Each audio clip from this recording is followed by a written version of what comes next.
Good morning Kenya, this is News Alert. Karibuni sana kwenye show yetu Mafaka, show yetu ya asubuhi, morning tea show. I am your host Zulfa and today is on the 14th of May 2025. Karibuni sana. We welcome you to feel at home as we discuss the hot topics. Okay, so let us go to magazeti.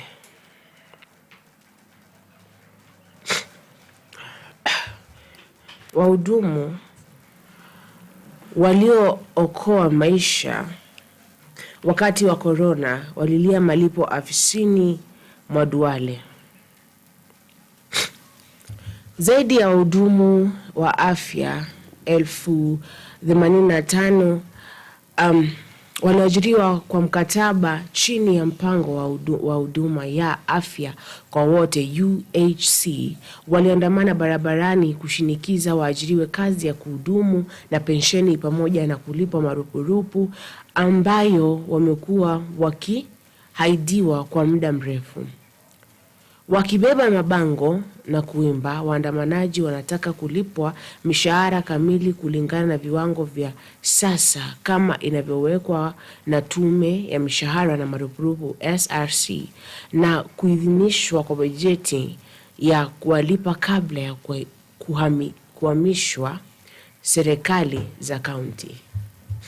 Would you introduce yourself and then tell us what you think about that?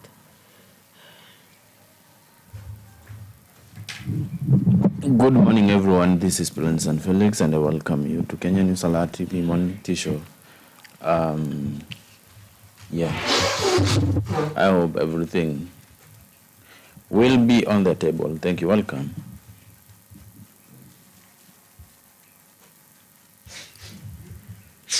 So what do you think about those people that are claiming their salary? They used to work in the time of Corona and they have not been paid and they want their salary and the pension. They wait, some of the individuals are not paid even right now. Even, yeah, to now. Then I think there is a little bit inconvenience somewhere, whereby at some point maybe the officials are facing a little bit difficulties to gather money to give those people because either of corruption among themselves or maybe doing it intentionally. Kwa sababu wazi niambie the pesa zilienda wapi? Ziko wapi? Gajagua was the CS of health then, and right now they are asking Aden Duale because of the need of health right now. So wanasema hivi, this is what they are saying. Tuko hapa kuandamana kwa sababu tumeonewa, tunataka marupurupu yetu yalipwe kwa sababu tumefanya kazi kwa miaka 5 bila chochote cha kuonyesha. Tumepoteza mwenzetu katika ajali ya barabara alipokuwa akisafiri kutoka Taveta kuja kushiriki maandamano. Alikufa akipigania haki yake ya kulipwa vizuri. Alisema Doris Ndui, mhudumu wa UHC kutoka kaunti ya Meru. So tangu kuanzishwa kwa mpango wa UHC, wahudumu hao walisema wapoteza wenzao 44, wengi wao kwa kujiua. Tunabeba mzigo mzito wa kihisia, mishahara yetu ni robo ya wale wanaofanya kazi sawa. Serikali ilitutumia alafu ikatutupa, alisema Bindui aliyekuwa ameshika bango lililoandikwa waliotuacha likiwa na majina ya wenzake waliopoteza maisha. You know, let me tell you something. I remember my cousin Janice and Jane. They are 2 sisters who are nurses. Wakati wa corona, they are the people who are there. Walikuwa wanavaga zile nguo fulani zinakaa sijui ni kama whatever. It was a pandemic though. So now they were there day and night. I remember my cousin Janice calling me and being like, Zulfa, this is not easy. And please do take care of yourself. Like, people are dying. See it in a story. I don't know if she has been paid because since then we don't talk much, you know. And it is not good. It is not good. In a world, we need doctors, we need farmers. In fact, we only need farmers and doctors to survive. Achana na watu wengine. Because farmers, that assures that you will get food.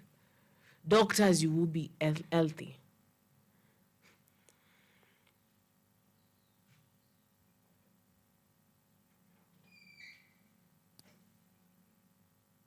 It is just a sad situation.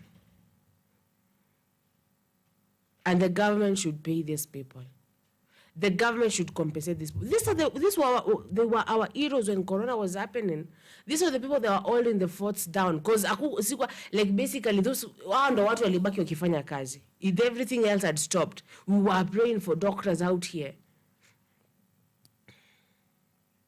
It is not fair. It is not fair at all.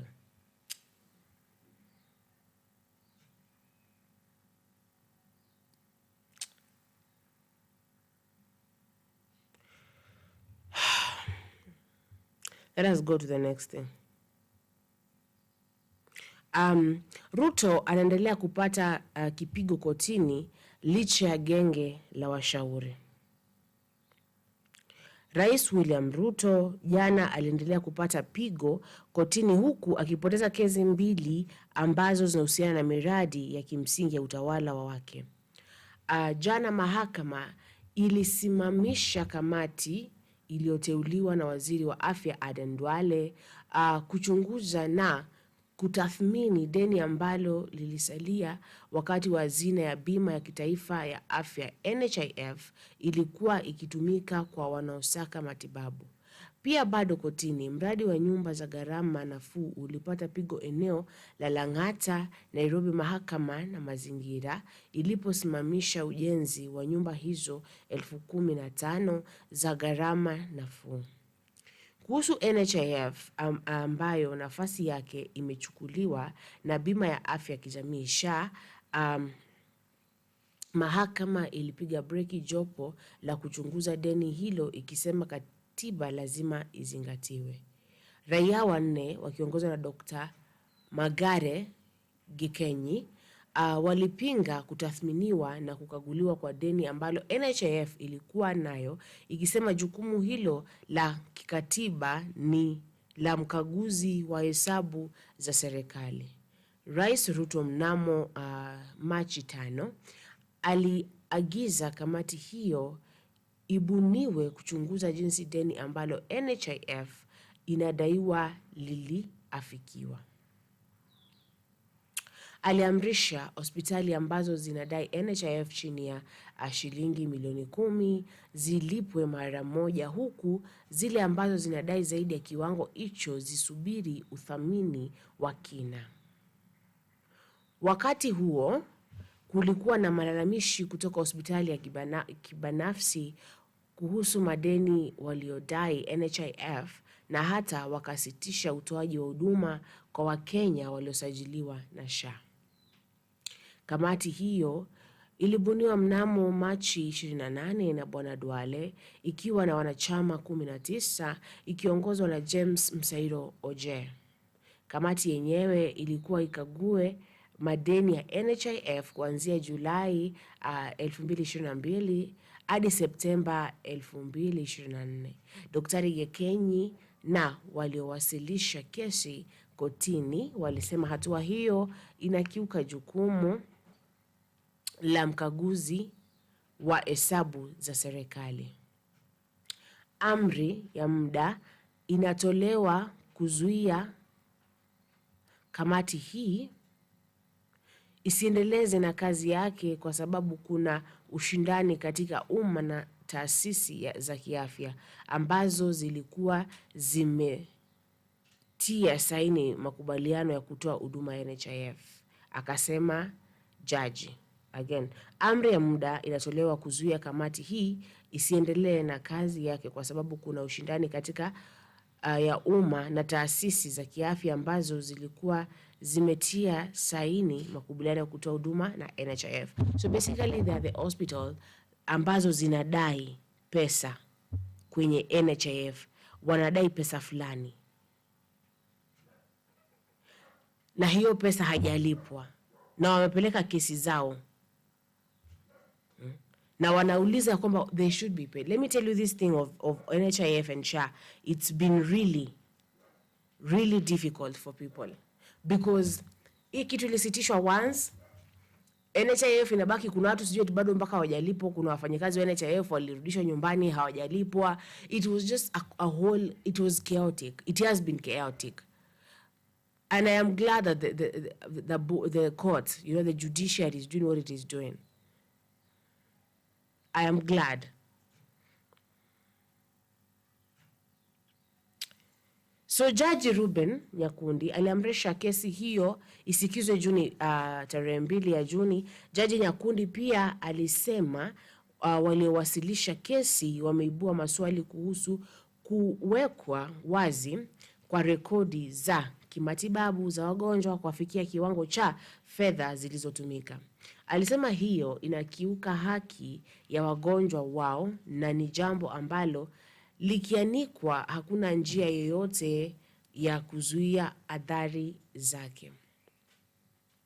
Pia Dr. Gekenyi alisema jopo la Bwana Oje lilibuniwa bila msingi wowote wa kisheria na kikatiba, huku akisema wajibu huo ni wa mkaguzi wa bajeti. So basically Adan Duale cannot do that. I mean, how can they do that? They have no place to do that. They have no place at all to do that. It is not even, as I've said hapo mbele, when in war, there are people who you should preserve, the farmers and the doctors. Those people are people that you don't mess with. Even in what pandemic, we will always need food and farmers. We will always need them.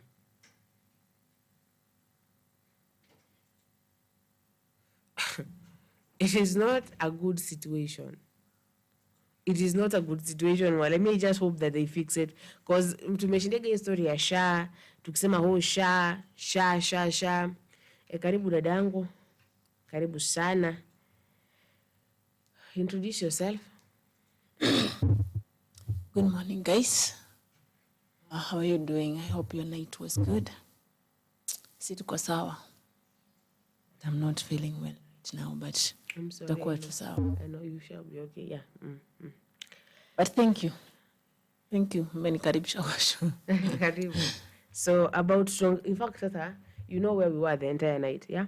Now, so doctors, kuna doctors wale wa corona ambao hawajalipwa tangu wakati wa corona.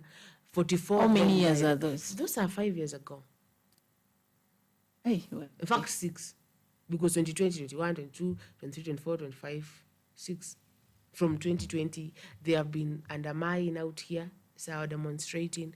They have been asking for the mula. They have not been given the mula. Before you answer, let me read something here. Kwa sababu namuona Bwana Koecha sha fika nyumbani anasema kwamba hi guys.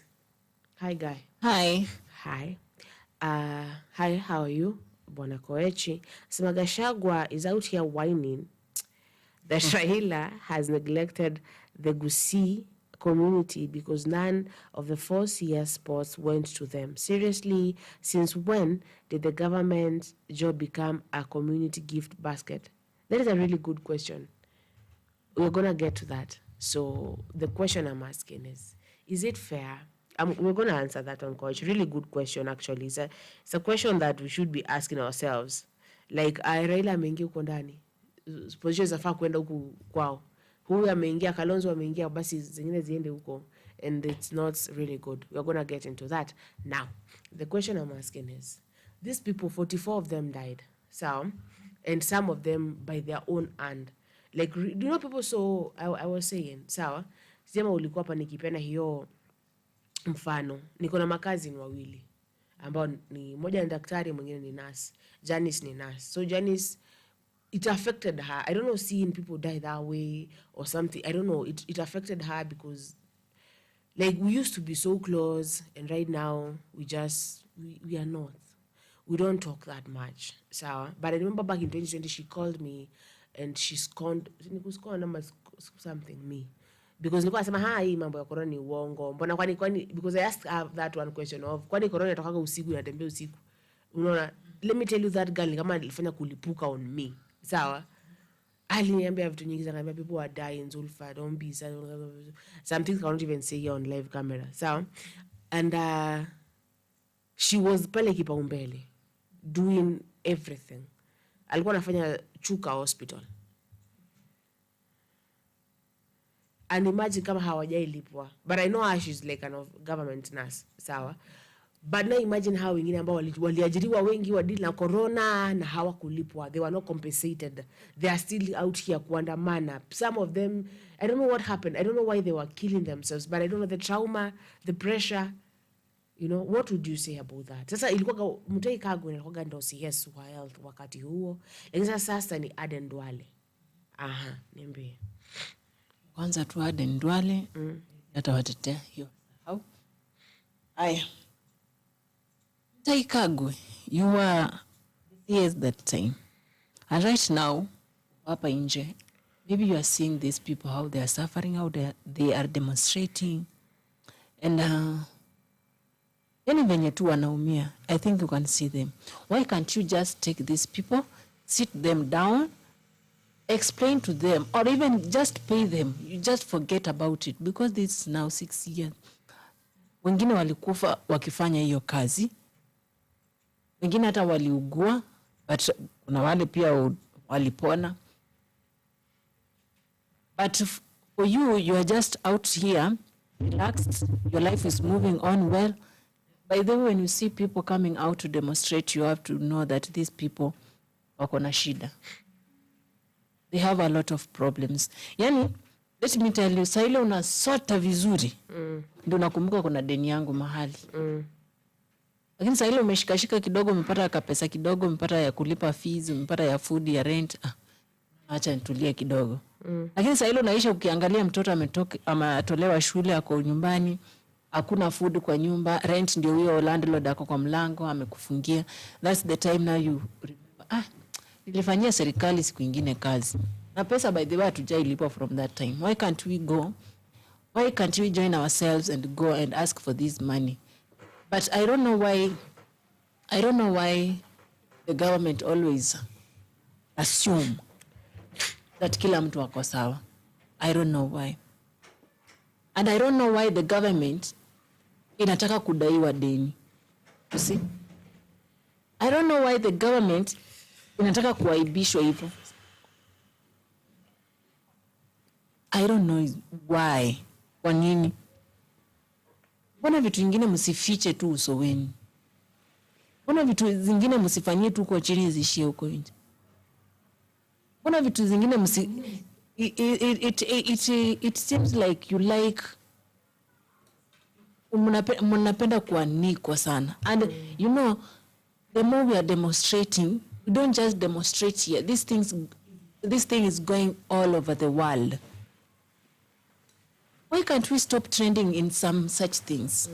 To trend in just good developments. Yani tuko na vitu vizuri vinaendelea. Lakini tuko hapa, hadi tuna demonstrate sijui tujalipwa.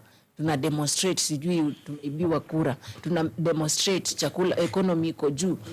Sasa what kind of things are these? Wacha Felix atuambie point yake. Mimi ninasubiri mumalize kwanza. Kuna maneno yenye ninasubiri mkimaliza hivi nianze kungangana nayo saa hii. So, wao ongea umalize. Nataka kwanza kuzungumzia vile Rigathi Gachagua aliaddress wa Gusii. Oh, you are waiting for that? I'm just waiting for that.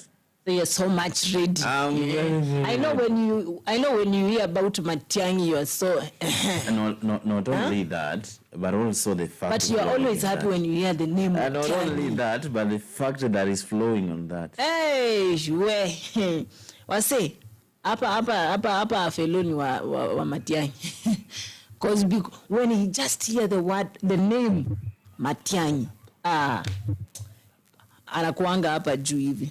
But guys, as I was saying, let's not trend kwa vitu zenye hata hazi make sense. Sawa? Because these things are going all over the world. Sawa? ati tuko BBC, ati watu jensi walikufa, damu ilimwagika. This one should, sasa no, we want to trend kwa zile vitu zenye Kenya has developed. Kenya is the best country in the world. Kenya has a good economy. Kenya is, unaona vitu kama hizo, at least hapana demonstration ya tumeibiwa kura. Imagine ati mtu ameibiwa kura, people are demonstrating. Aya, economy iko juu, people are demonstrating. Sijui Ruto must go, people are demonstrating. Sijui kesi nani Gachagua was impeached illegally ama is not illegal, demonstration. Demonstration. Kenya is the country of demonstration. Ati sasa ati other countries are admiring your demonstration and you are dying, munamwaga damu. Like I saw the last time when alikuwa nani alikuwa abducted juzi tu, somebody said our president said amemaliza mambo ya abductions. Of course amemaliza. Sasa hizi nazo zinatoka wapi? Hizi zinafanyika tu live. Ati mtu anakuja kushikwa na gari haina number plate, ati imetolewa number plate. Kwani ili fly inafanya nini kwa barabara? And how do these people pass? The number plate has been removed, is not there. Of course, there is a time I saw people wanakuja na hiyo gari na number plate, wana drive, wanafika mahali, wanatoa, wana change, wanaweka ingine. So wewe ukisema niliona number plate hivi, ukitafuta hata hiyo gari utaipata. That's how people are just getting lost. Even the watu wanapotea, ndio watu wanakuwa abducted. So let's focus on something good, something that will make the country be the best in the world. Tusijulikane tu kwa hizi vitu tunafanya zenye zina you can see you are doing something good, yes, but it is not a good thing. It's not a good thing. Like for demonstration, yes, we have to demonstrate, yes, but can we just demonstrate in a peaceful way? Iko demonstration yani iko peaceful, hakuna matiagas, hakuna bunduki, kwanza tuko na maskari tu, tuna move on, yani tunaenda tu vizuri tukidemonstrate, Ndio sasa hata msikie mko BBC, Kenya today men a very peaceful demonstration telling their president this and this and this and that, and the president answered and said this and this and that, and that was so good. So Kenya has become the best country in the world. Why can't we just be like that? Ati daktari wana demonstrate 6 years now. They have not been paid. Surely. Mbona aibu zingine tusijiondolee tu tukae like the country that yani tuonyeshe a good picture. Tuonyeshe zile vitu nzuri. Tunapenda kujianika huku nje, tuna watu wanakufa, watu sijui wanafanya nini, sijui watu wanadu what. What's that? Wasi, let's change our country. Let God give us that person, that leader that we need. That the leader mwenye atakuja atekeleze mahitaji ya wafanyakazi wa serikali. At least mtu afanye kazi, apewe pesa yake, aridhike, aende nyumbani akiwa sawa. But they never allow somebody to get out of your workplace, your employee just to walk out like that. Atiana? Ati hakuna do. Ama unaishi ukidaiana na mtu. Don't allow that. Hiyo ni laana unajitafutia mwenyewe, and which is not good.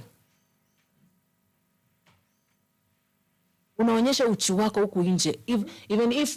Even if somebody was to respect you, hata kurespect anymore. Umeishi na deni ya mtu, uko na deni ya mtu, au shughuliki kulipa, uko tu, mtu anadai, hautaki kulipa.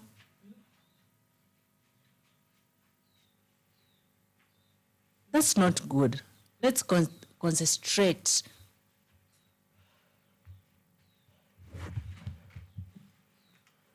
on something that will make the country to move on, the country to grow, the country to be at peace.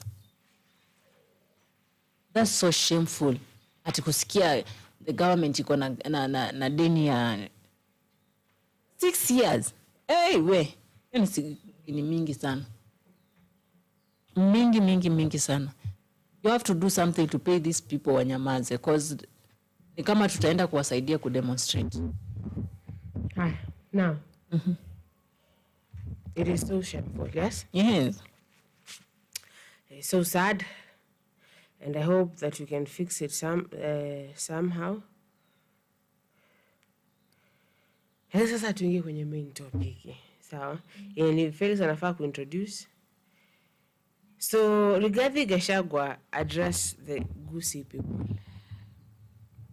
Sawa?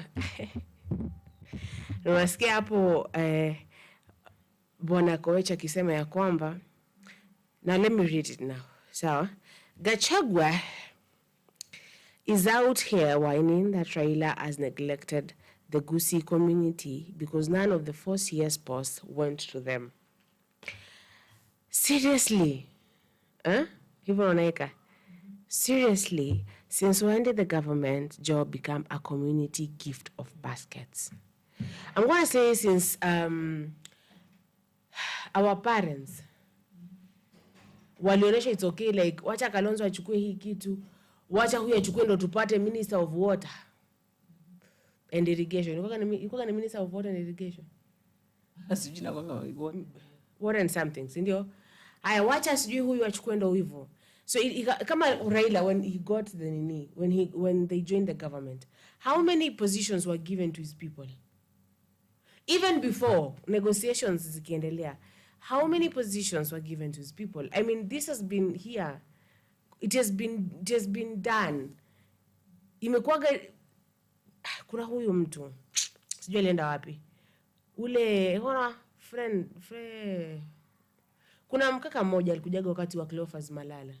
Friend something. Akasema ya kwamba Mzomba. Unakumbuka Mzomba? Mzomba. Very good points. I don't know where Mzomba went. Sawa. Mzomba alisema ya kwamba people, it is for their own political gain. No one is doing anything for Etiwa Kenya. Hamna. And we've been saying this. They are doing this for their own political gain. Kama ni mimi Zulifa nikiingia pale, nafikiria vitu ngapi zinaenda kuitwa, ama kwa chama yangu yenye nimekuja nayo ni watu ngapi watapata nini. No one is actually really thinking about how will this really be good for the Kenyan, for the common mwananchi. No. So in Gachagua anakuja anasema ati hii Wakisii mmeachwa nyuma. That is inciting. I'm going to say that is inciting actually. Isn't it inciting? That is inciting. Telling them ati mjapewa positions. You're making now the field what? How do you blackmail someone? Emotionally. You tell them, mimi siko ubaya. Venonanga budako ni kama budako si budako. Umesikia wamekuongelesha? Whatever Gabriela does. Mimi siwezi ambiwa hivyo. Uski amekwambia vibaya, umeambiwa hivyo ukakubali. You see the thing Gabriela does, unapata hapa.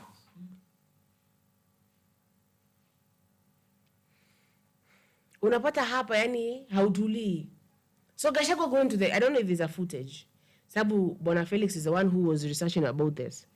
So sijui anatuambia aje kuhusu hiyo topic. Hey, thank you so much. Let me tell you this. Whoever trying to talk about Gachagua right now should know that Gachagua is a very good and supportive man. Just like anybody else. Story ya footage nayo haiko vile, but mimi niko na information about that. Rigathi Gachagua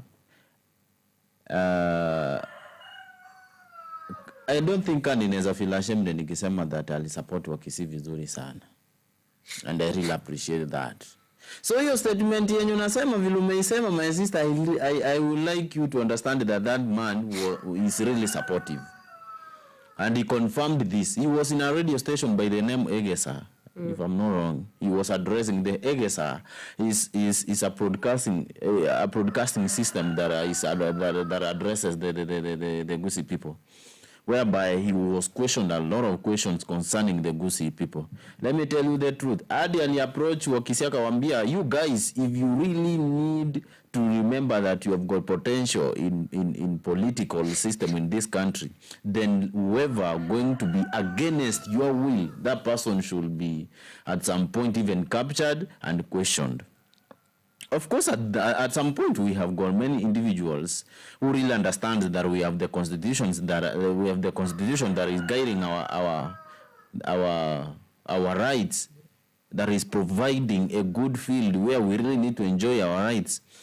Lakini aliwakumbusha kwamba Mkisii yeyote mwenye mnaona anaenda kuwachomea picha, mwenye anaenda kuangusha mtu kama huyo, mnafahamu mpige picha hata muiweke public, msemo ndio anatoibisha. But I have seen 1 and 2 people talking something which is a little bit sensitive over this. But let me tell you the truth. Gusii people, they really love that guy.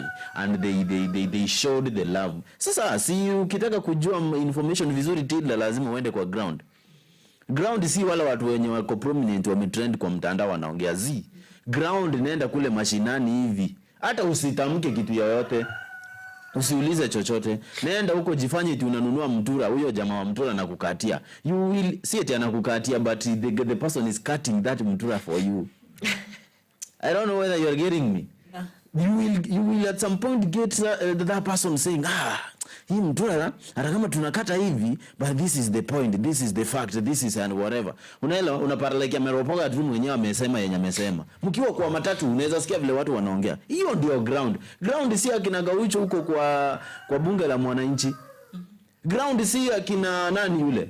Huyu jamaa anaitwa nani wa Jakaranda. Huyu rafiki yetu mzuri sana huyu pia. Huyu mwenye aliwaifanya mtihani anaitwa nani? Ati mtihani. Mtihani. Tilda, come on, you know these guys. Akina nani? Akina I don't know, nimesahau jina. So that guy wao wenye wanafanyanga akina Mush. Yes. Yeah.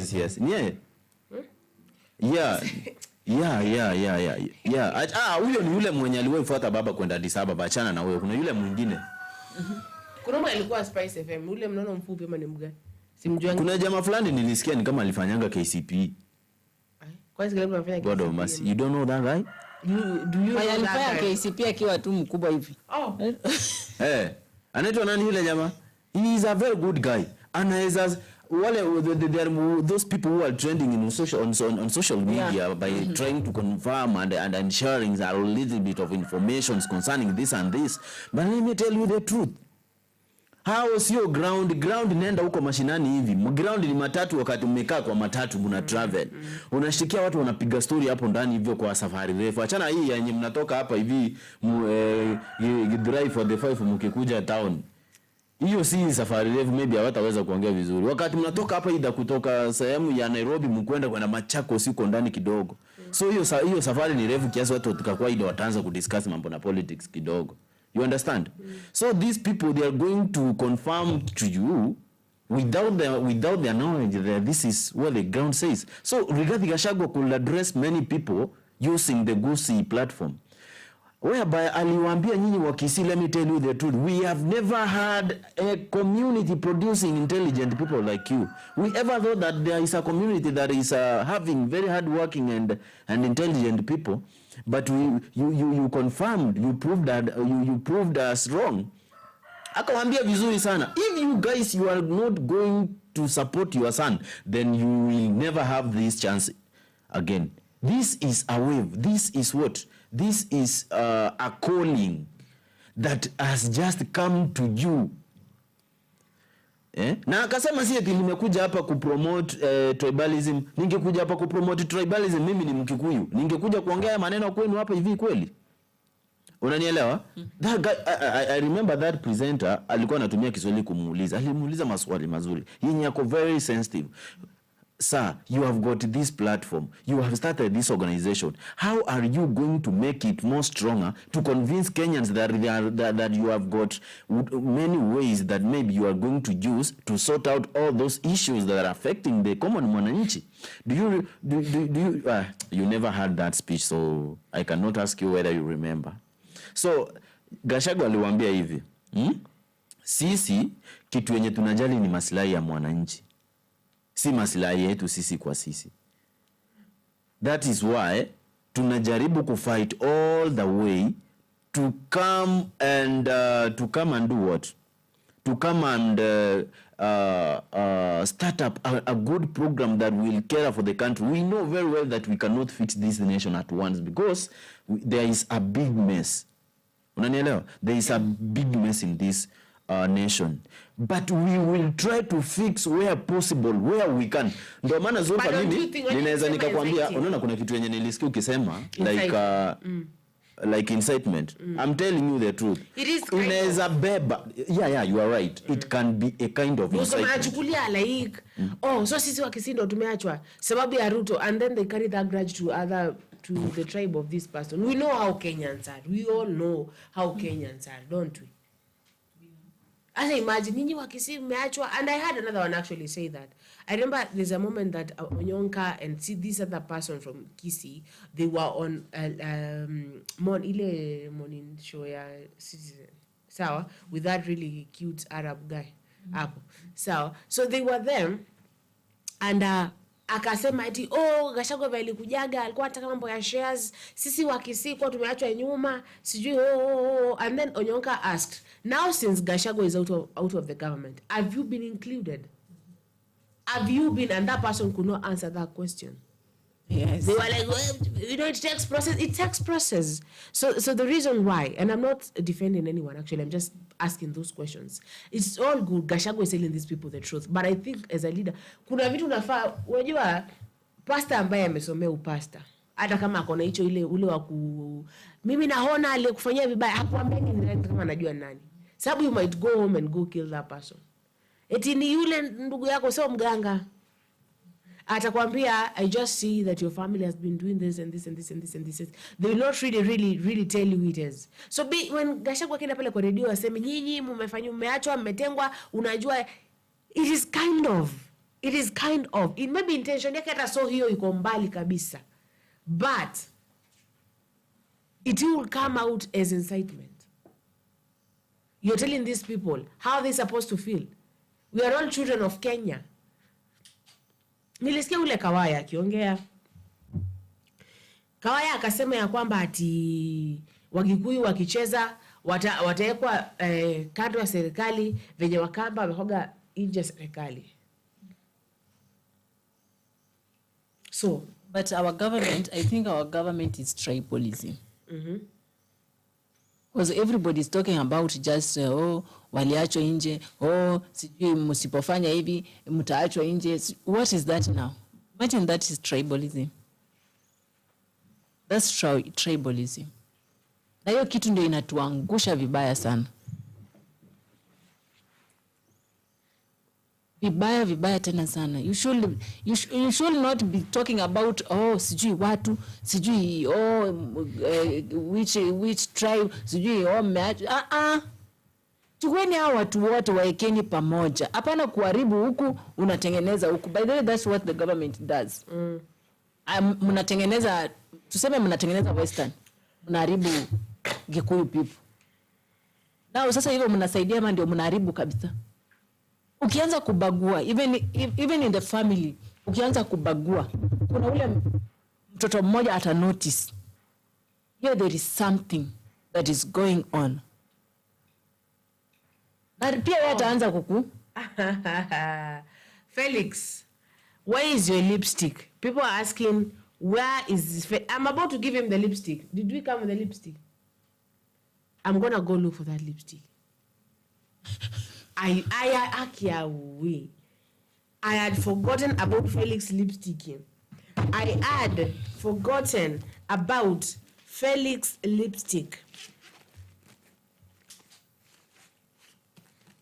Thank you so much for reminding me. Thank you so much.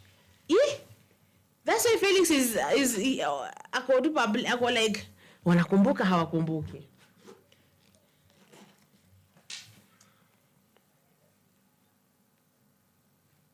Felix, lipstick is that.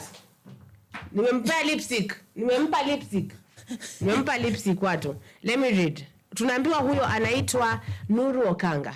Yes. Nuru Okanga, yeah?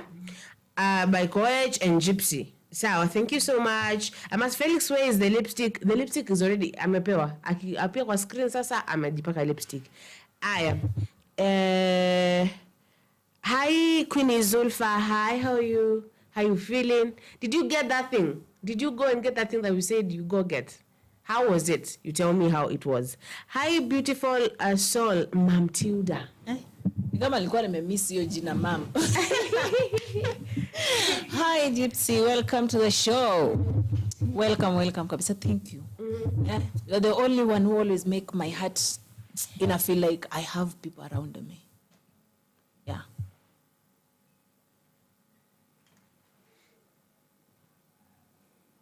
Apply, my dear.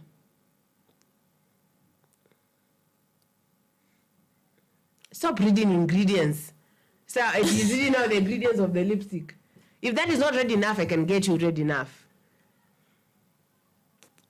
Is it red? Okay, so Well, I'm gonna talk a pink for this one. apply. We are waiting for you to apply. Okay. I will apply. When will you apply? Anyway, wait. You don't make promises and Before we do that, nilikuwa nataka at least to make you understand what I didn't want me to forget. If he doesn't apply, he pays for it. Wait. We will do it. We will do it. Rigathi Gachagua alizungumzia kitu inaitwa hiyo tribalism yenye mnasema. That guy said this. If I was to be tribal, then I couldn't support the president before. Yeah, he has been saying that. He also said that if I was tribal, then I couldn't decide to work with Matiang'I and the likes of Kalonzo Musyoka. You people, you really need to know that right now, as we speak right now, whoever who is trying to show any tribal aspects, ni rahisi sana jiangushe. Na sikudangani. The only thing maybe Rigathi Gachagua considered and he brainwashed me is when he addressed the issue of what? The issue of the Gusii community being one of the most up and coming focused people. Aliwakumbusha kwamba like we never knew that at some point you will bring us prominent people from your community. Unajua like Gusii are very few. Let's say the truth. Gusii, me, I was there yesterday. After the show, I went there though. I was there. At least I wanted to understand where is these people. Gusii. Yeah, true. I was there. Gusii kuna airport? I don't know. Walikuwa wapatiwe. So how did you go then? Kama you went through Nabroom? Yes. We went there with an helicopter. Oh, okay. Yeah, we went there with an helicopter. Oh, you wanted me to betray what I did yesterday? No, you just... So, we went there na tukajaribu kuzingatia hizo. There are 1 million people. 1 million? 1,266,860 people. They are not so, bado ni wengi madesign. Na sasa nakura 2 million zilitoka wapi? Wacha kudanganywa. Hiyo kitu kudanganywa. It is Google. Google does not lie. Sasa Google inasema we are 200 million people in the country for example. Sawa? Na IBC kwa mfano for example na IBC seme we are 17 million voters. Hizo voters zingine zimetoka. Uongo. Hizo ni za uongo. Then wanasema Gusii people have got 2 million votes. Sawa? Sasa hiyo 1 million population, hizo 2 million votes zingine zilitoka wapi? Si uongo. Unaambiwa hivi actually. Unaambiwa Koicha amesema hi Gypsy game over. We are waiting for the Leni. Ndio hiyo. Aya, unaambiwa be a sport Felix. I came here for that. We need to see you on that red lipstick. You said nani alikwambia useme live? Hakuna mtu. Uko na bahati sisi tumesahau la kisha tumekumbusha. The events of yesterday night tumefanya ni sahau kulikuwa na lipstick nafaa kupeana hapa. And if that is not enough, I will go and ask for red lipstick and bring it to you. We have a producer here who will just go and find for us. Please go no, I will go find it for myself. Continue. Something red. That I see red. Ukona bahati, you see red. It is not red as the way I wanted it to be, like red. Like the one we used to use that time. Yeah. I was trying to say that by now let us not focus on what maybe. Zulfa, you are going to stop that game though. Lipstick. They are giving me pink one instead of red. But your lips can't be pink for that. It's only for the brown. Tilda. Tukisubiri the Zulfa. A little lipstick, red lipstick. What can you say about the same? Kwa sababu walai watu wamekuwa wakisema like huyu jamaa at some point they could say that Rigathi Gachagua was somebody who could maybe at some point be in the government because of shares. Unanielewa?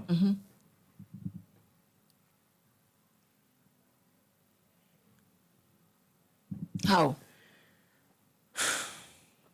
So at some point I do wonder. Sasa hadi wanamuita mashares. Gachagua angekuwa pale because angekuwa hapo because of the shares. Na wale wengine wenye wako hapo because of what? Na wengine wenye wako hapo because of what? Sasa niambie.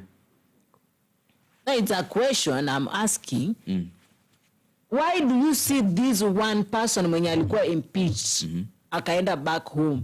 Yeye alikuwa hapo juu ya shares. Hao wengine wenye wako hapo juu ya nini? You know, wezi nitoa uchafu kwa macho na naona pia yako iko na uchafu. Toa yako kwanza ndio utoe yangu, sawa? These all people, they politicians. Nyinyi wote mko hapo juu ya interest, hizo shares zote zenye mnasema you are there because of that. And I think without that you cannot survive there. That's why mnagombana kila wakati, mnakosana, mnavurugana, mnaambiana maneno. You know, Kenyans, we are not stupid anymore. We know your games right now. You are playing such games that we cannot understand. But we thank God right now, we are coming to understand. And some of us are understanding what's going on. Yeah? Gachagua said it's not tribalism. Of course, he said it hapo awali hapo nyuma. Alisema vizuri. Ningekuwa mimi ni tribalism. Mimi ni mtu wa mlima. Nilisupport nani? I supported the Kalenjin. Is that tribalism? Why can't we take these tribalism things aside and just focus on what we need? Tukileta wacha tuchukue tu kama right now, I'm just saying, ni quote vibaya. Let's take MATIANG'I. Aya. Deputy wake akue from Gusii land. Aya, Masiesi wakue from Gusii land. That's what we say, that's tribalism kabisa, by the way. You will say that's tribalism. Lakini unajua tutaki hiyo kitu. Hatutaki kabisa. Lakini sasa the government has all tribes hapo. Ni kama all tribes ziko hapo. Language inatumika hapo ni moja ama mbili, Kiswahili and English peke yake. Because huyu akiongea Kisii, huyu aongee Kiluya, huyu aongee Kijaluo, huyu aongee Kikamba, huyu aongee Kikalenjin, huyu aongee Kikuyu, huyu Kimeru, huyu hamtaelewana amwezi elewana. So you have to use two languages, a national language, Kiswahili or English, so that you can understand each other in a good way. And you should make sure that you are in good terms, because you are the leaders who are leading a lot of people, millions of people, and these people are watching, are looking at you. You're not leading your own people. Yeah. You're leading the entire country. So when you go there and I start speaking out, Aida. Okay, watu wawili watatu understand. What about the rest? Are they not part of Kenya? Sasa mtu ukisimama uanze kuongea hapa. Mimi nikae tu hapa nianze kuongea. Unaangalia tu like okay. I'll not continue watching. I switch to another. You switch? Yeah. You know, I was waiting. Kama wakati Matiang'i alikuwa anaelekea huko kwao. Wakati Matiang'i alikuwa anaelekea huko kwao nyumbani.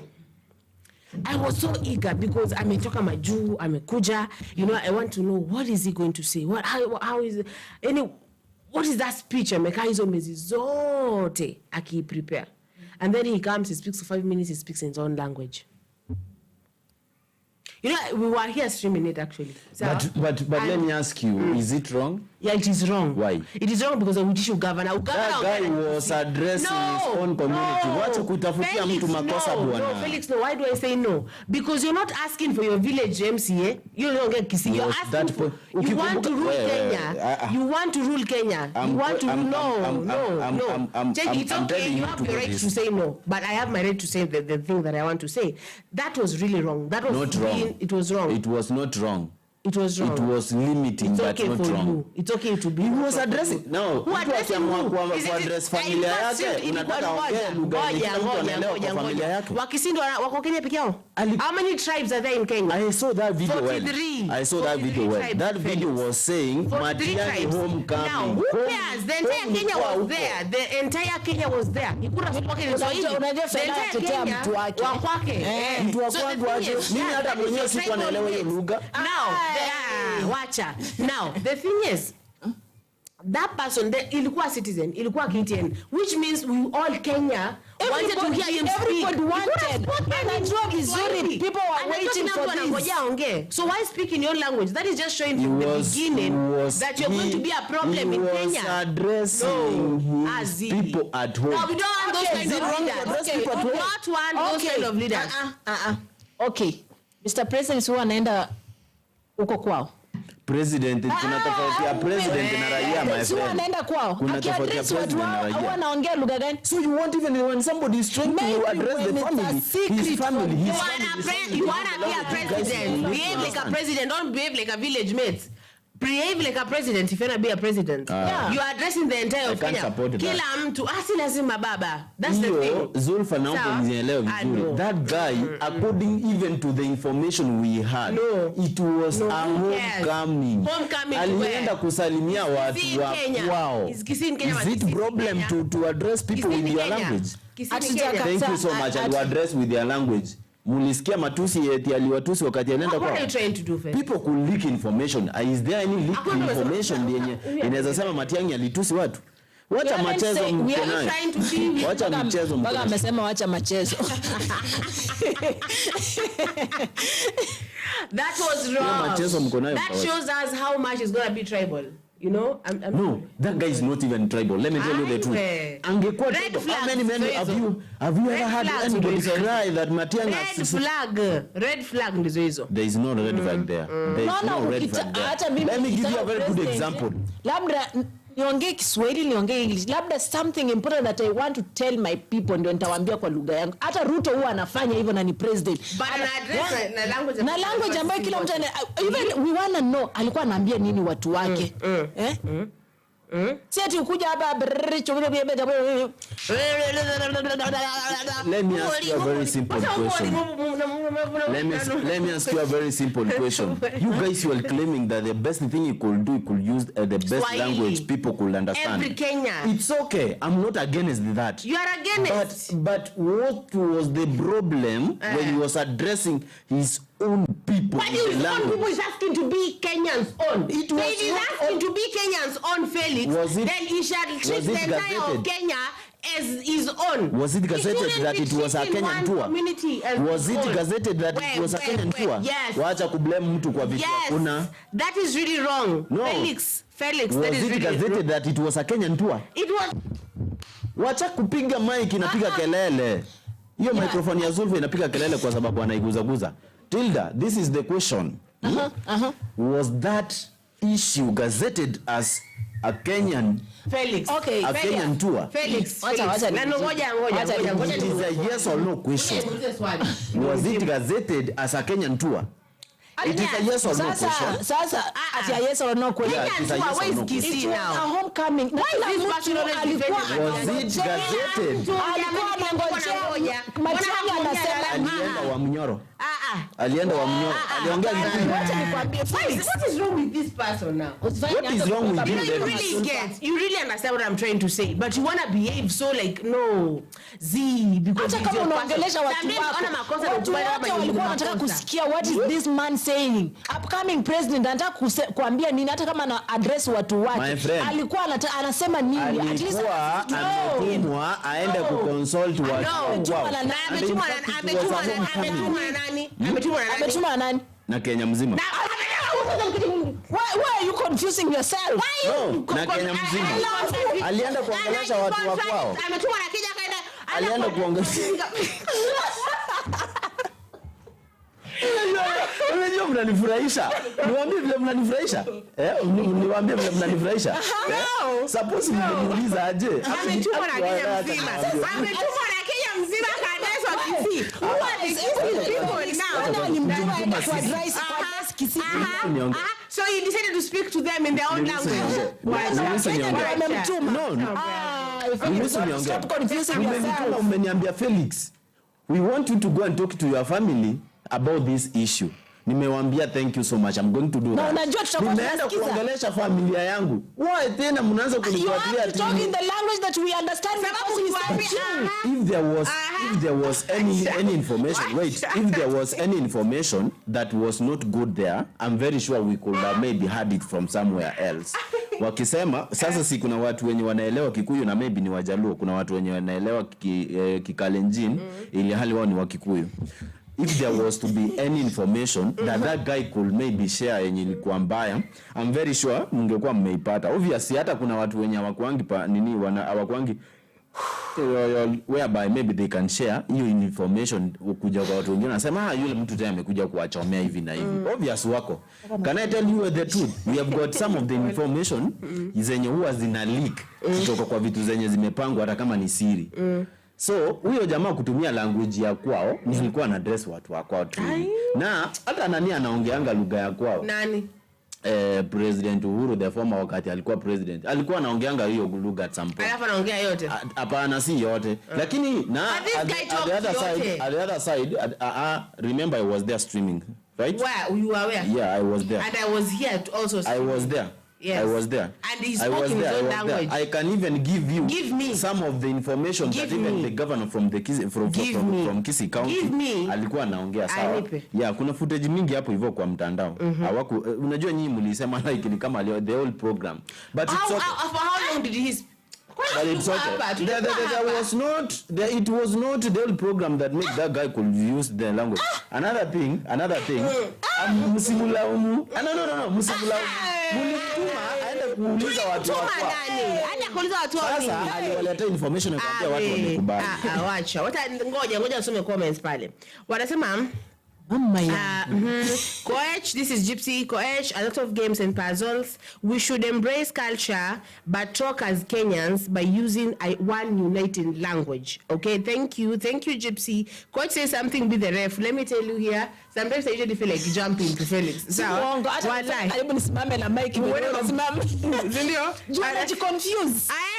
Felix politicians should address Kenyans, not the regions. They should address Gypsy, that day it was an issue concerning the family. But Kenyans, he was sent by Kenyans. It was not gazetted as a Kenyan tour. It was not gazetted, my dear friend. It was something which was in a family way. Unajua it was tunasemaje? Ilikuwa issue ya kuaddress watu wa nyumbani. Yani watu wa nyumbani ni nani? Wanto baito come together kuanza tuongee Kikuyu. Why? Ndio wakupatie voice. Asking for women rep come 2027. Ngoja community kujileta pamoja wakamapida program yenye wanajiweka pamoja kwanza wakuwe na one voice wakuje kushare.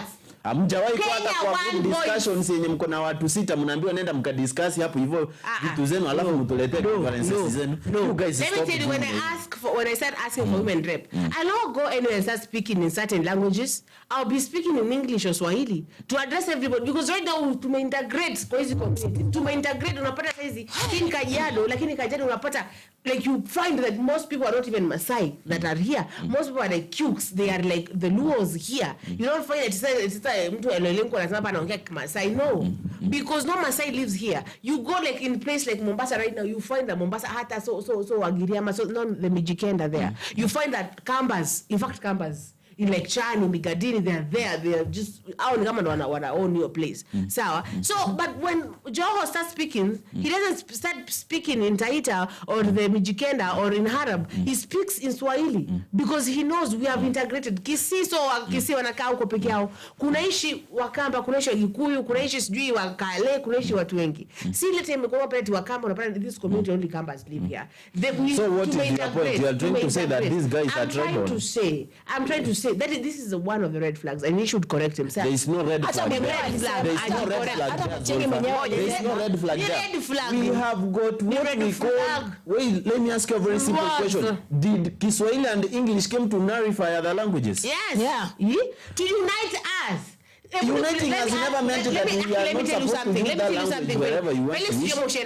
I don't know, Felix, I don't know if you ever go like Maju place. Just to say. If you ever gone there, sawa, let me tell you, you will find someone that speaks in Kiswahili. Hata ujali ni Kiswahili ya Rwanda, ama ni Kiswahili sijui ya Congo. You will feel, thank God, my person, my people.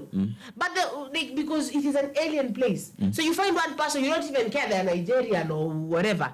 They are speaking in something that you can really understand.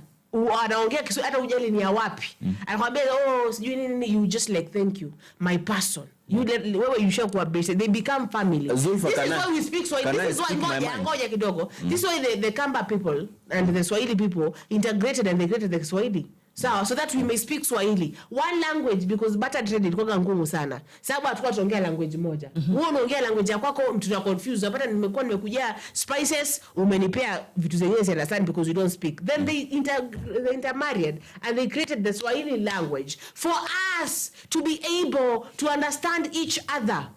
So when you come and you speak in a language that I love to go ngoja nitafute sasa akisi person ananiambia ngoja mashine. Ndapata mkisi wapi sasa? Wacha kwanza niulize swali. Before I start speaking my mind, nataka kuuliza billionaire. Young billionaire, if still you are with us, what can you say from the western part? Are they going to support this guy? Anyway, you will answer that in your comment section then. This is what I want to say, my people. I never said that Matiang'i should be doing that. But I was trying to tell you to understand that it was a home issue, which he was told go and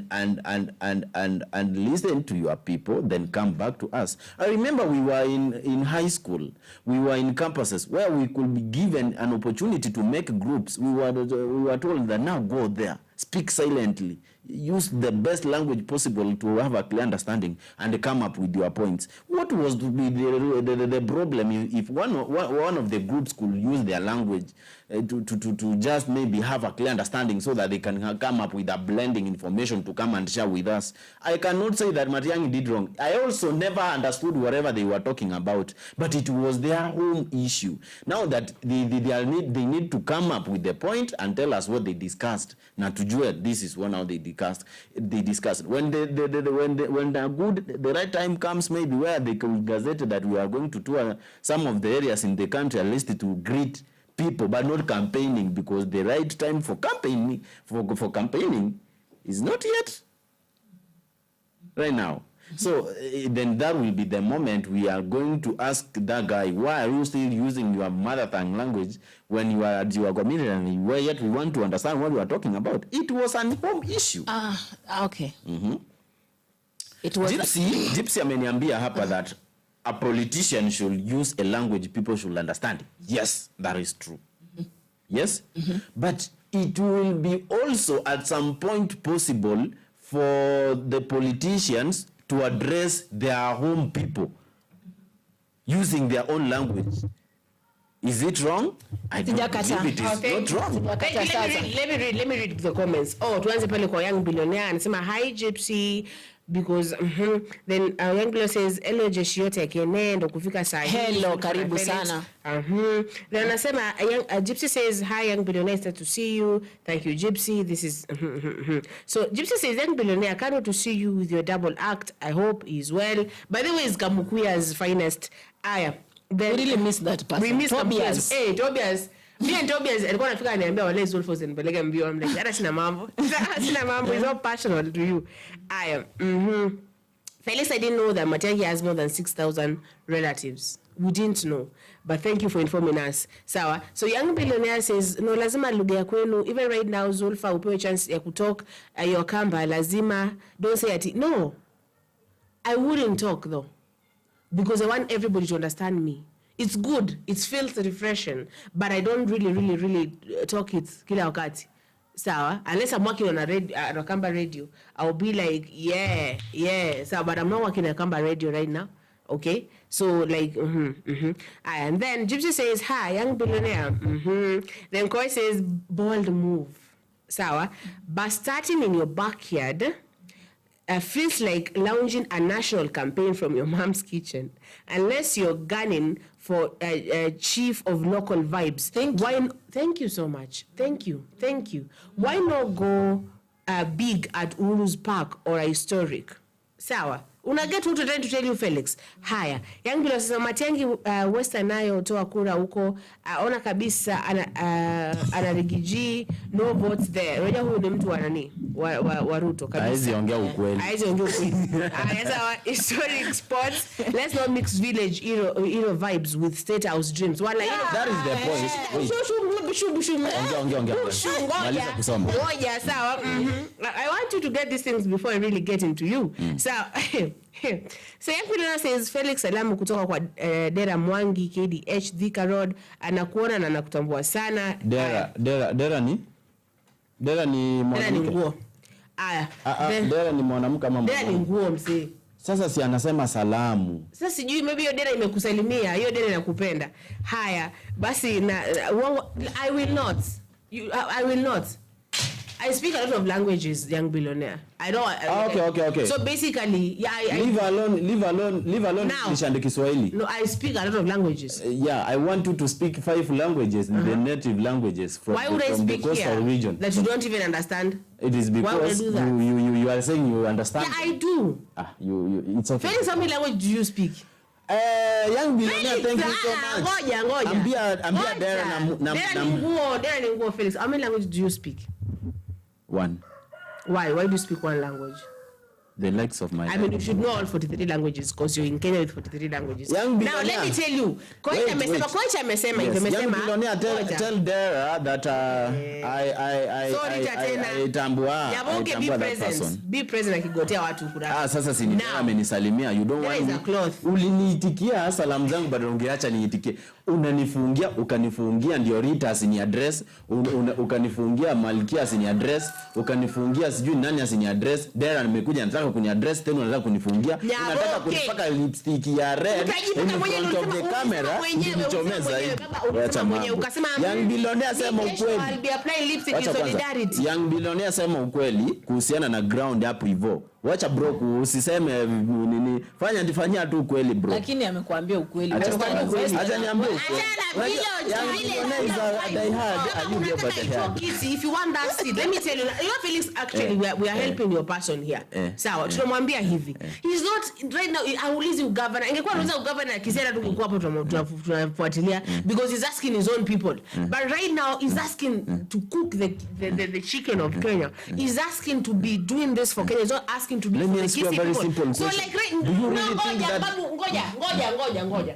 Haya, sawa, ndio mimi huyu. Nasema I want to be president of Kenya. Alafu natoka hapa, naenda mpaka huko hivyo Meru kwetu, naenda kuambia sasa sijui nini. Na ongelesha na that language, the Meru language. Who am I addressing? Kenya consists of Meru people alone. What does it consist of?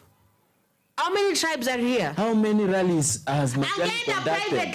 Angeenda privately. Angesema Matiang'i, we are following Matiang'i. All that motorcade tunafuata tu nani? Let me ask you. Aliambia Citizen TV, akaambia ni TV, akaambia kila kitu Matiang'i alifanya. Alisimama mahali wewe. He's right now, if he wants to be president, he's not addressing only the Gusii people. Every moment he stands up to speak, he's addressing Kenya. He's not addressing Gusii people. I wish you would understand. Akiwala, let me tell you, Zulfa, my brains are wide open. And I know what I'm talking about. The last conversation I had yesterday, I can even justify right now. I talked to the let me not also go beyond that, but I talked to somebody who is so close to that guy. Yes? And we could share a little bit of some information. What did you share? Yeah. No, listen to me and hear what I'm trying to talk about. So this is what he told me. And even the day before that day that you guys you are talking about, that rally, tuliwahi ongea before. Sawa? Hiyo kitu walipanga, yes.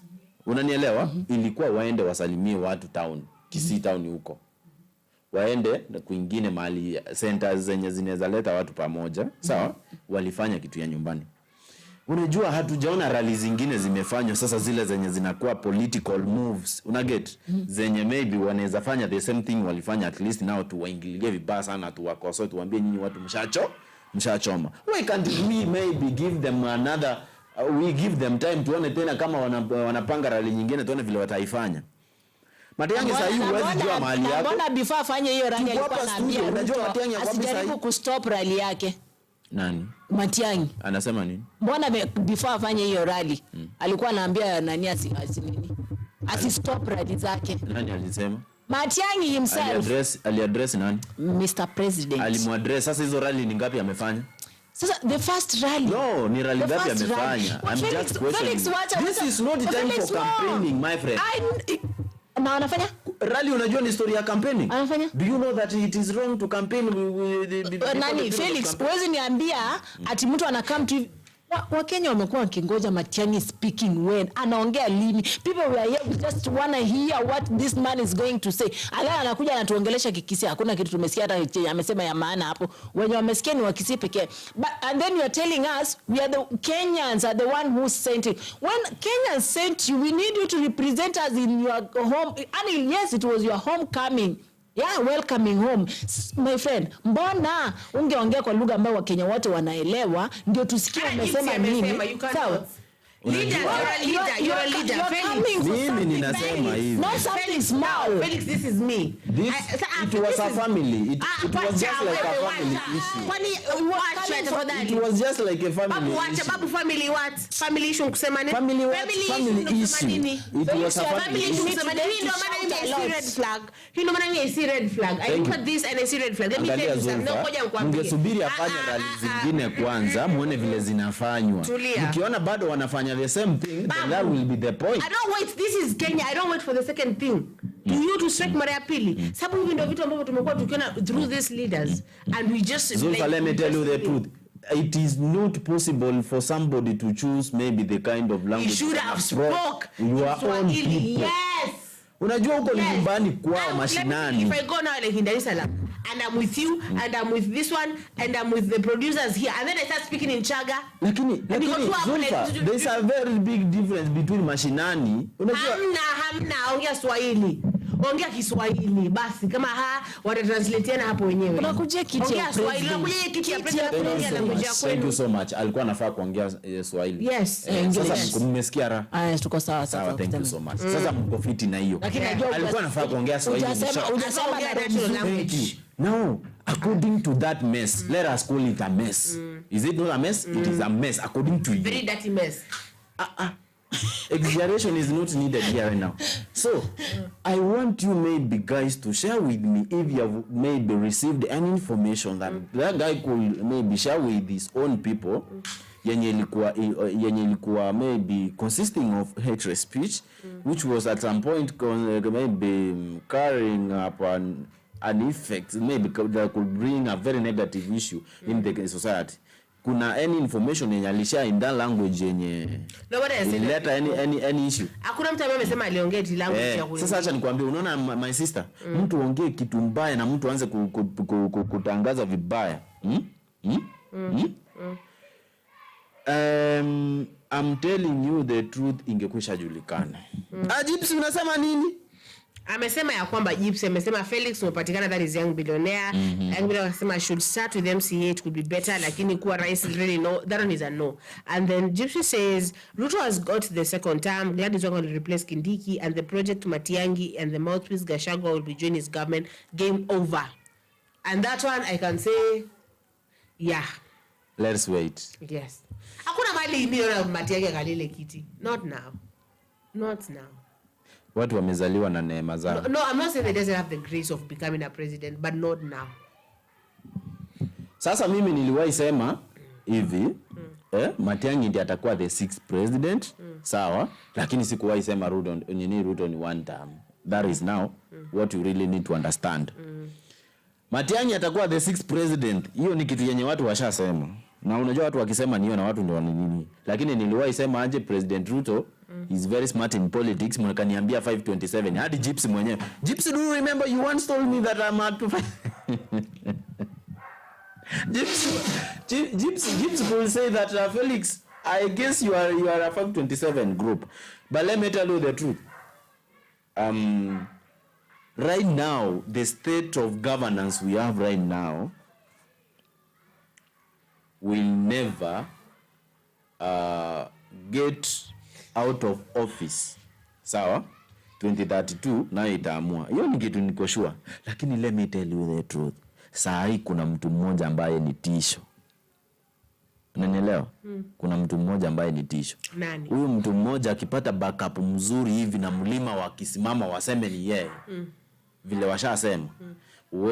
Uwezi utashtuka ukiona a history kitengenezwa in the country like there once there is the first president who served for one term. Who is that? Who is that? No. Watapangana wakuje. Who is that? Who do you think is powerful enough? Why you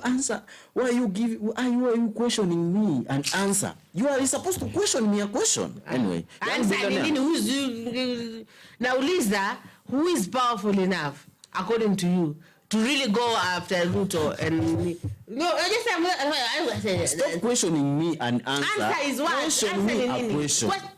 Zulfa, wacha kushika mic. Nakuuliza. Mic yako producer na complain. Ngoja.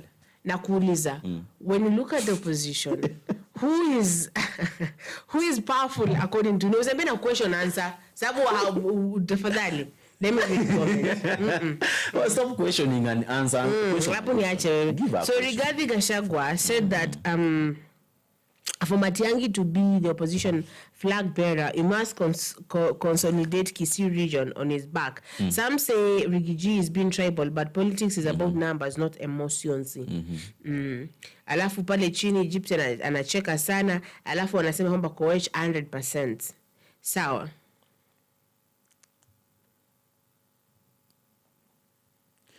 100%.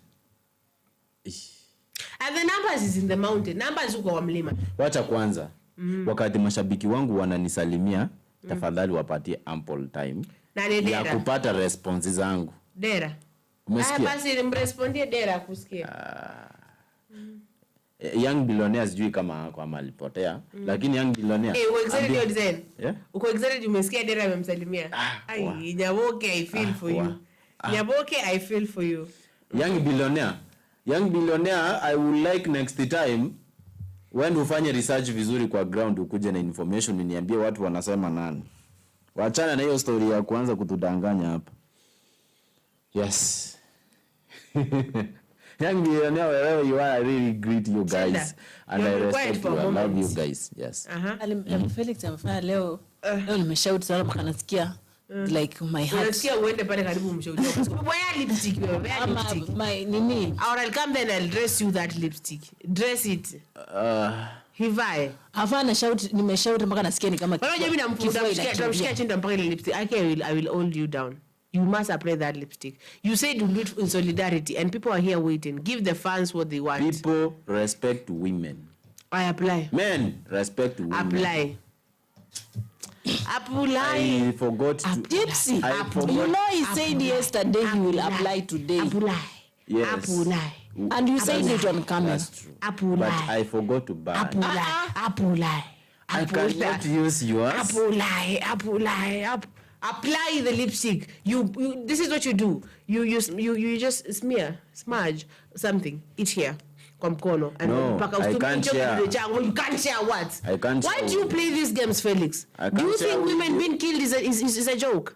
I can't. Stop exaggerating. You think it's a joke? I condemn that act. Do you think it's a joke? You condemn. I rebuke you for thinking that it is a joke. I rebuke the spirit of saying you're going to do something, you're not doing it. I rebuke it. I rebuke. Let it go back to the ocean. Now, apply.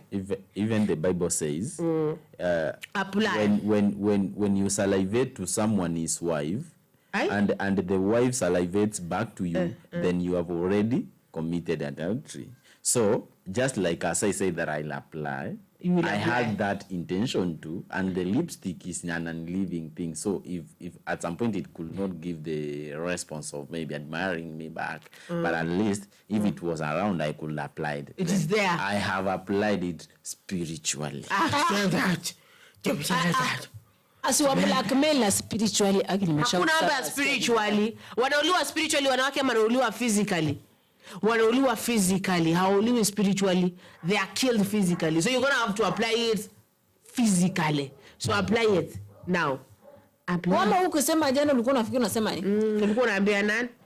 Ulikuwa unaambia kuna message hapa, acha nisome. David K. Good morning Tilda, Zolfa and Felix. Good morning to wherever you are. With the right hand. With the right hand.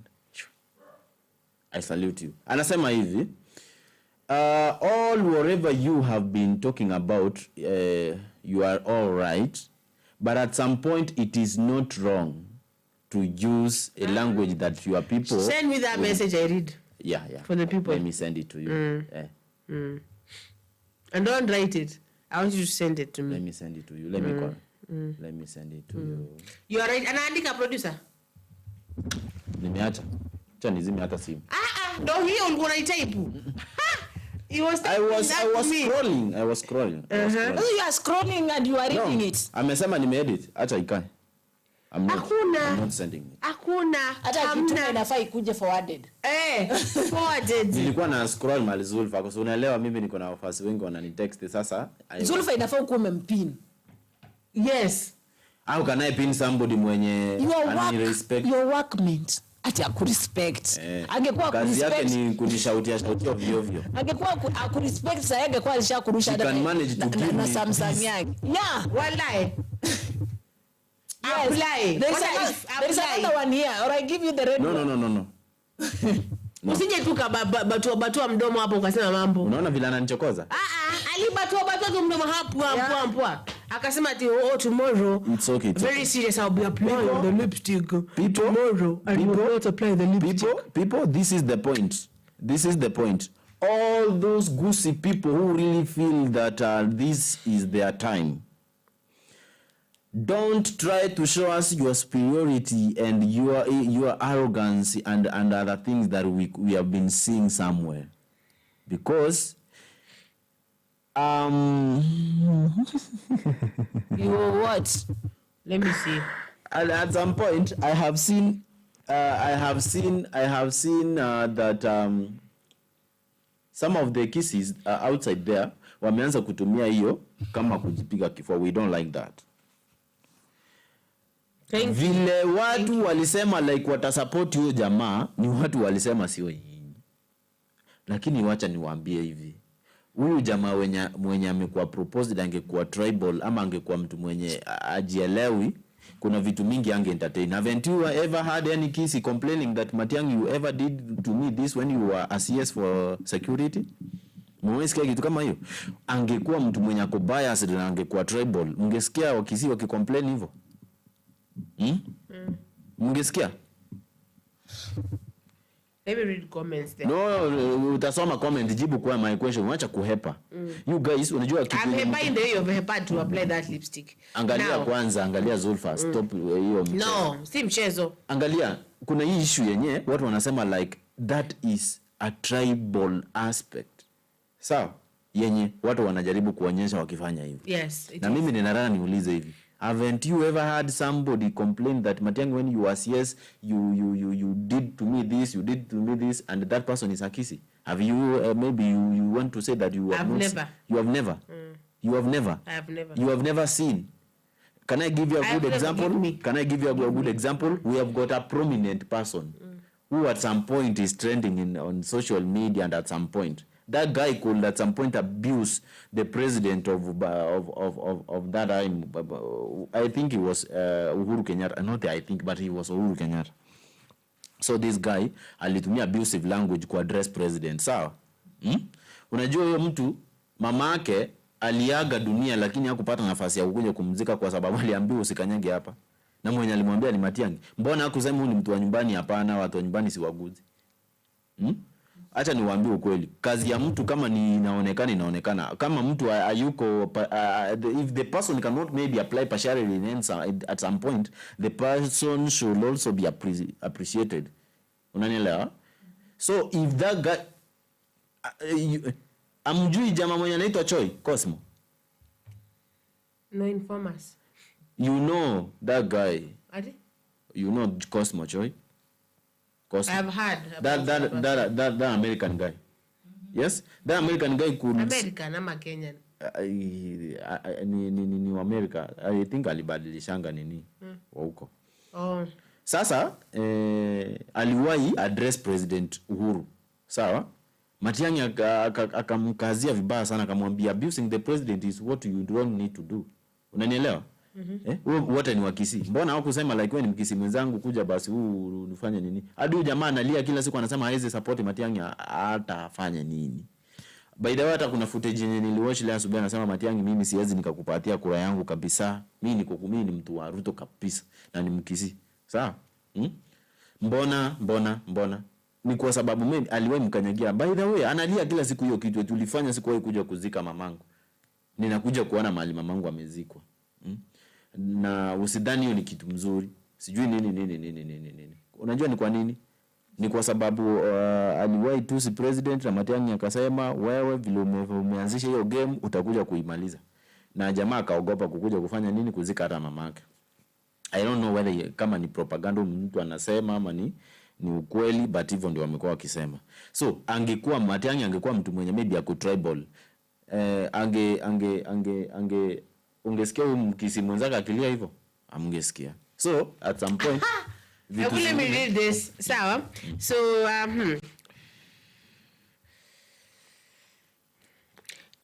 now Coach Brian says, I have listened to Rigathi talk at Egesa. He spoke real truths.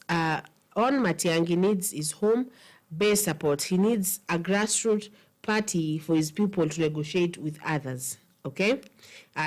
Then Gypsy says, Felix, a promise is a debt. You shouldn't throw shades. Watch.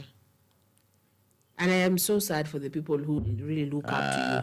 Aya, young billionaire, ni nani huyo? Nani huyo amefanya nini? Haya. Then Gypsy says, why is Morara Kebaso not supporting Matiang'i? That is a question that you will answer.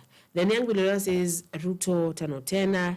Court says, Felix pledged to don lipstick not out of vanity, but as a symbolic gesture, affirming his absence of prejudice toward women. So apply the lipstick, or I will apply it to you. I'm for you, on you, something.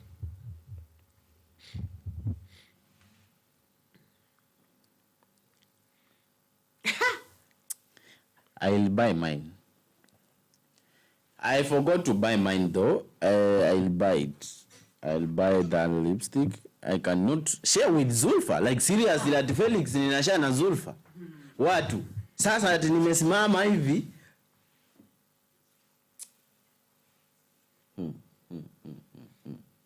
Ati sasa nimesimama hivi ninashare na Zulfa hii kitu ya kupaka hapa hivi. That one can't happen. I'll buy mine. Wanaume paka lipstick. Angalia hapo hivyo TikTokers vile wanafanya vitu. Lipstick. What is lipstick? Lipstick, we do those things. But I forgot to buy the red one.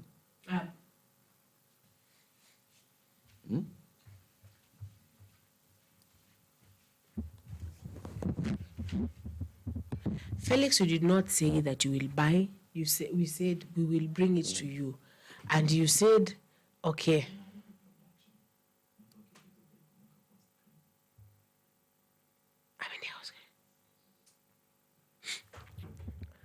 Like, they said what? I am gonna bring it to you. And you did not say I'm gonna buy and come with it tomorrow. You said, bring it, I will apply. We have brought. There are safe ways. You don't use the same nini. You just smudge it here and then you apply with your finger. That is what you do. And you want us to do it for you. Tilda, are you up to the task? Ya kumpaka lipstick. Kashika mikono na miguu. Yes. Producer, switch Zulfa's camera, please, guy. Ayaonyesha Zulfa sasa. Zulfa. Yes. Can I tell you? Tell me. I cannot share with you. Let me tell you, you will share with me. Aku usifanye nione lipstick. Usifanye nione lipstick wingie next show na lipstick. In fact, red. Niwaambie make sure it is like red. Like red. Really red. Let me read these comments. Okay. So, ati Zulfa nowadays unakaliaja watu. Wewe, young billionaire, nimekalia nani? Nimemkalia wapi? Sawa. Nimemkalia wapi? Na kamkuja wa finance tako wapi? Felix committed to wearing young billionaire umeamua tu kunchokoza hivyo. Aya, sawa. Wearing lipstick as a symbolic gesture to affirm his stance of inclusivity and to dispel any perception of bias against women. I heard your understanding of this principled act. You na urge understanding urge. Alisema atafanya hivyo literally. Hakusema, you could have said, I'll apply this lipstick figuratively. So, alisema literally nitakuja hapa. Tukamwambia atakuletea lipstick. Akasema, muniletea red, mimi nitaiapply. Now we have brought it. Ameshaanza huu, sijui nani kachomekea huko, sijui mbuzi za yule, sijui azikula nyasi pale zilikula huko. Wacha, fanya ulivosema. Iti producer switch off cameras, camera zoom. If you have a crash, you just say, stop trying to do that. Now, sema, apply. Just do it. It will not cost you anything. It will not cost you anything. Somebody wants to use advantage so that nitumie lipstick yaka itumie kama weapon. Weapon aje? Weapon of what? Of mass destruction. Weapon of what? Have you seen the Terminator movie, Felix? What Terminator? I want you to go and see the Terminator. You understand what is that? Now apply that. Apply.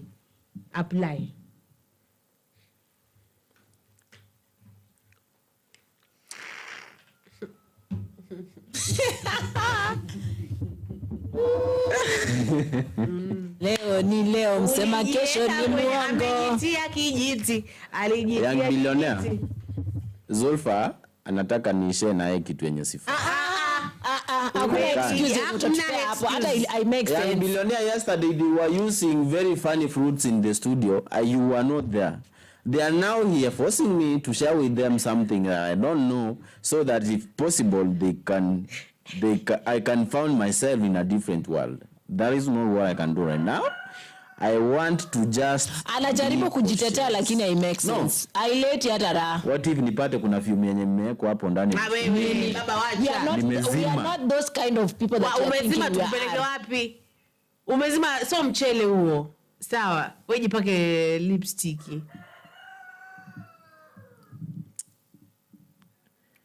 They were using funny things in the studio. Even right now, they are hiding some substances in their handbags. I could question them. How did you get into the studio with these things? They were trying.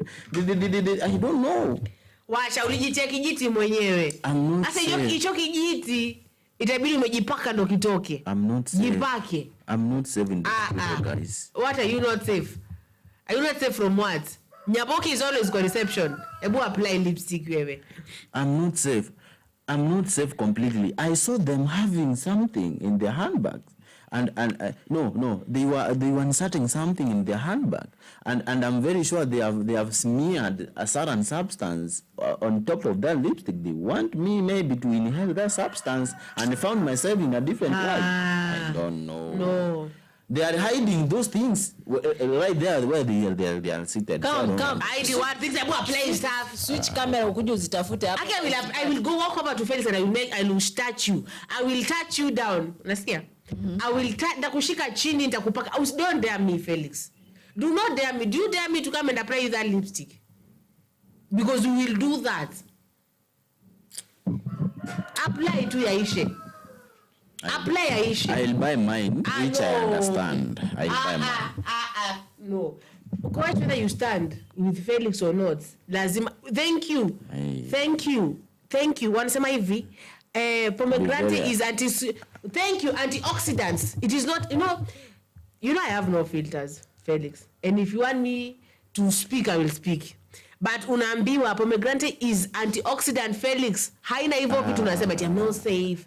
They are eating some fruits here. They might jump or pounce on me. And you nini wacha mambo yako. Hatuko to pounce on you. Sawa. Ingozo ni fruits. Apply. Felix, I will touch you. I will. Felix, I will touch you. You close near me, you get closer to your death. I will touch you. Felix. You will face an infinity world if you close. If you come closer, you are going to go Felix. In an infinity world that Felix. You don't understand. Don't come near me. Hivi ndo anambega wife yake nyapo ukienda muletea sijui nini anakosa kuleta ndo hivi. Hivi ndo hivi tu. Hebu sema. Waambie watu kitu. Felix leo amefanya limeshout. Haujihisi vizuri. Nasikia kisungusungu. People? By the way, Unaambiwa hivi, while you acknowledge the promise you made yesterday to apply lipstick, a gesture intended to convey solidarity, you must admit that. Upon reflection, you find yourself reluctant to proceed. Why are you reluctant to proceed? Why you don't say. You don't say, Aki, let me tell you, you're told that the only thing you have is your word.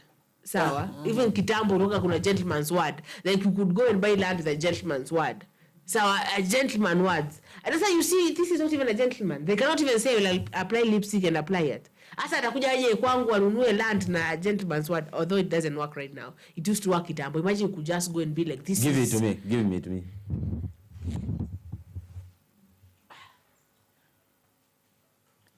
Where is it? Let's bring. Umechoma kabisa, umeshindwa kuswitch.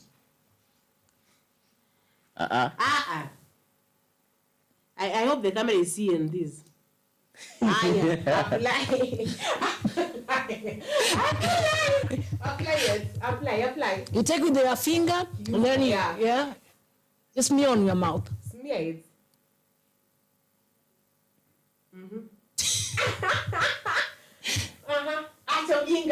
Acha ujinga, apply kwa mdomo. Haven't I done? No. Not on your cheeks. Not on Felix. Bring. Wacha. Ndio hiyo. Is that one? No, Shots. The lipstick. Felix atucheze mchezo fulani hapa ya shere. And he ran to the producer to switch off the